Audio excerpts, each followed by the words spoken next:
came in a Charmander, and when they got the Sharks game, they became a Charmeleon for whatever reason. They just hit level 16. They decided to evolve. Shut up and sit down.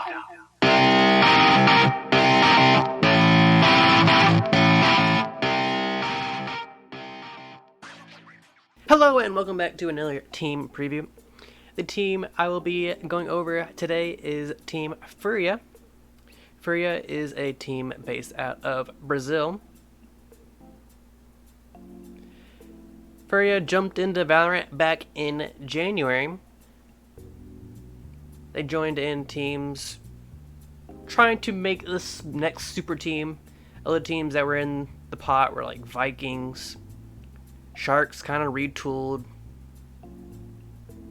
and other teams like that.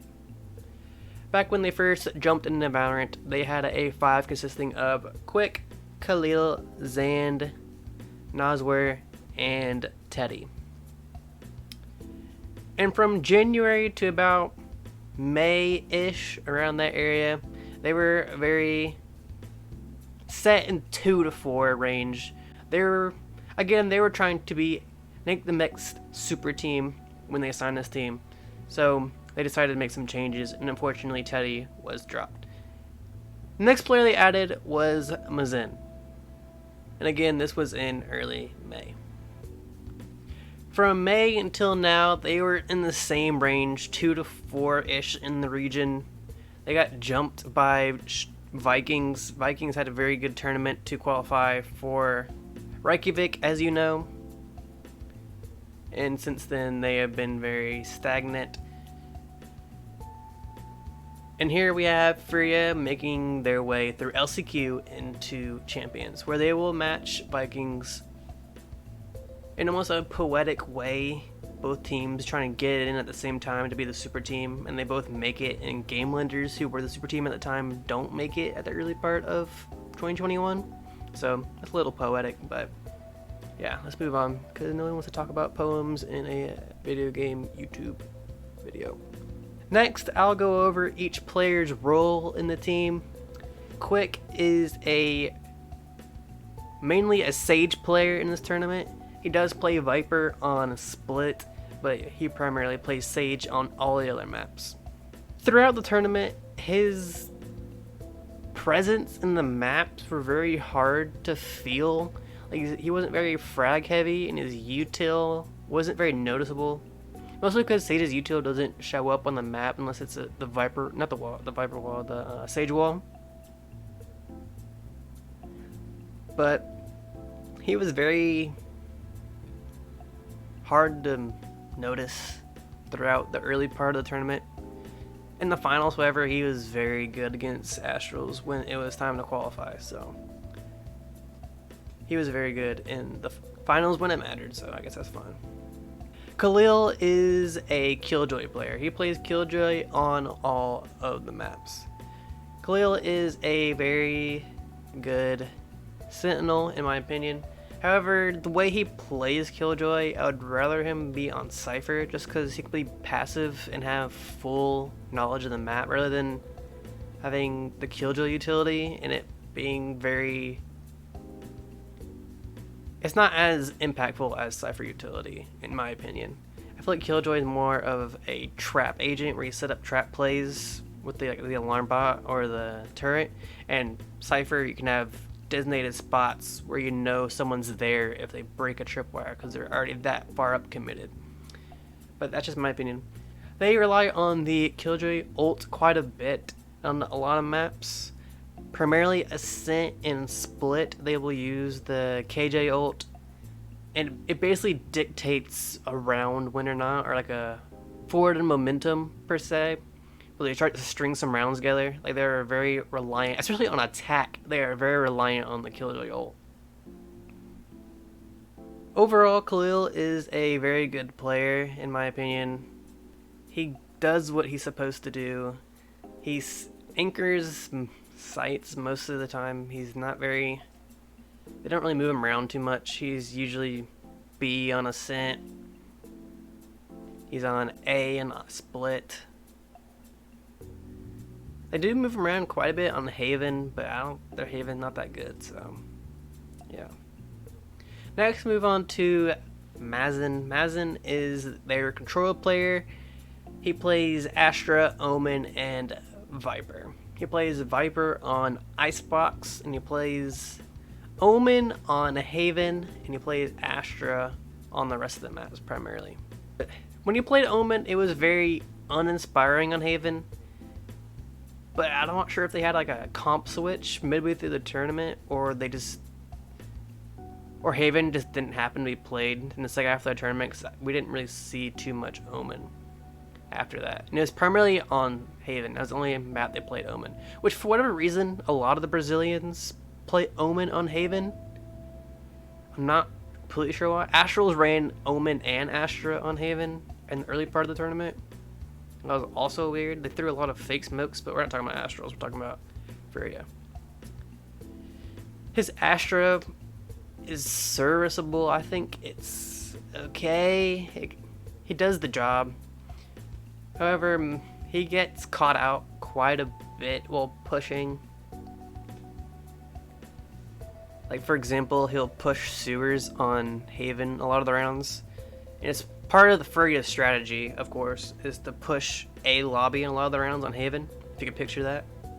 They'll have 2 agents in A long, and they'll have him. And they'll try to just have presence, but he gets picked off a lot in sewer. At least when they played Astrals the first time, and Astrals destroyed them in the group stage of this tournament, so. Next, we'll move on to Xand. Xand is their jet player. In the early part of this tournament, I thought he was watching Wardell VODs from Ignition series and thought, wow, Wardell is really good. Let me do that. Because he was doing a lot of jump peeking with the op, or just taking the op and going to places that he just shouldn't be. Or he'll go, even regardless of having op, he'll have a rifle or a Spectre. He'll just go too far. Like I'll have it in the back, running in the background while I'm talking, but one example is he was pushing Haven, and Astrals are playing, I believe it's Astrals, but whatever team they were playing was playing retake for A on Haven, and he pushed up and he went all the way to the connector part where they had 2 people watching for him to push, and he just kept pushing instead of just waiting on the site. In my opinion, that was just super greedy. And a lot of that stuff happens a lot. Like Xand will be so far forward from the team, and the team can't help him. Like, he's untradeable. He just dies alone. No info gathered. He's just dead. That happened in the first part of the tournament countless times. Like, it was almost map losing a lot of the time how many times it was happening. But as I started watching throughout the tournament, that started happening a lot less and less, and it helped him out. Go figure, it helped him out win some maps, and they started to beat their opponents. Next, we'll go on to Nazware NZR. That's how he is in in-game. I'm not completely sure how to pronounce it. I did not speak Portuguese, so a lot of these pronunciations and spellings I'm unfamiliar with. Please cut me some slack. I am a basic white boy from America. He is a Sova player primarily, and he plays Raze on Split. He is also the IGL for the team. Of those 5 players, in my opinion, NZR and Khalil are the 2 best players, and the other players are serviceable. And Mazin, he's serviceable, but he gets caught out far too much, in my opinion. Even towards the second half of the tournament, he was still making the same mistakes, but they weren't as round losing. So I'll give him a break. It did happen far less in the second half of the tournament than in the first half of the tournament. I'm just afraid those bad habits will come back in international play. That's my only concern. Alright, next I'm going to talk about the best maps this team has, in my opinion. In my opinion, Their best maps are Split and Icebox. Split, they look really good on defense. For whatever reason, I couldn't really figure out why they're really good on defense. I think it's just because the map is defensive sided and just the way the region plays. It's very dual focused instead of utility focused.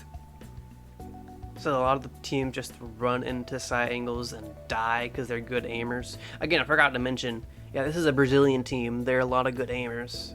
And Icebox, again, suits their playstyle, looking for duels. However, on Icebox, when they're attacking, when they go A, they don't have flashes to give them advantageous peaks. So they tend to lose a lot of duels. When they go B, they also get out-lurked by a lot of the teams that will go underneath tube on post plants. That's more so on the defensive side, I should say. Let me clarify. That should be pretty confusing. A, attacking. When they're attacking, they have problems on A. When they're defending, they have problems on B. That is how I should clarify. Their permaban is bind, so I really didn't get to see a lot of it. Breeze also wasn't played at all by them throughout the tournament. And again, their Haven did not really look that good. I feel like they're going to get picked apart by international teams on Haven. They did not look very good at all on Haven. And again, we didn't see Fracture wasn't being played in this tournament, but we'll be able to see it in Champions unless enough outcry is said and they take Fracture out yet again.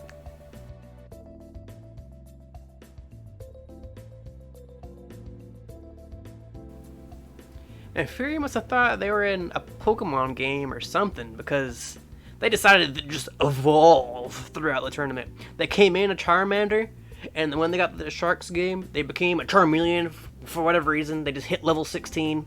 They decided to evolve. And then when they got to the grand finals, they was like, oh, I'm a Charizard now. That's just what they just... The evolution from start to finish in this tournament, I haven't seen in quite a while. In all honesty, they just decided to be good. I guess they just cleaned up a lot of their mistakes in the early part of the tournament. And also, I feel like a lot of it was just they were hitting more shots than usual.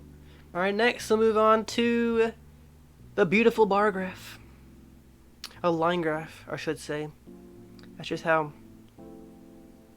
much I am in love with this thing. If I were to give this team a rating in international competition, from trash being your basic ranked team, all the way to elite being they are the far favorite to win an international tournament, I will give this team a rating of below average.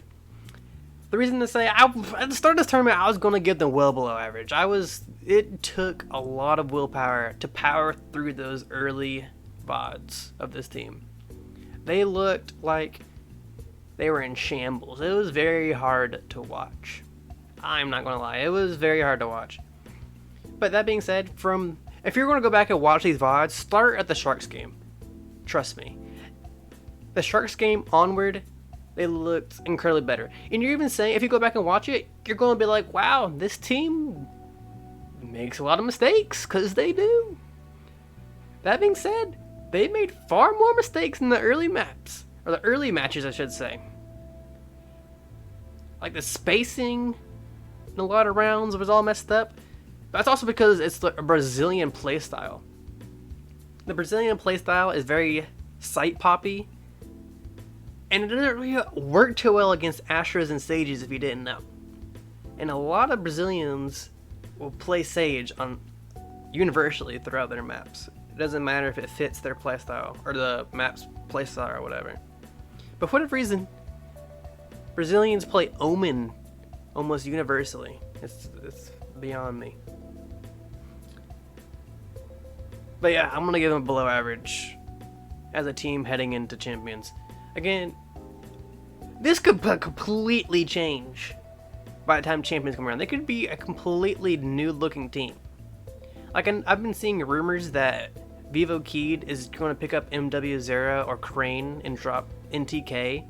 That would be a drastic improvement.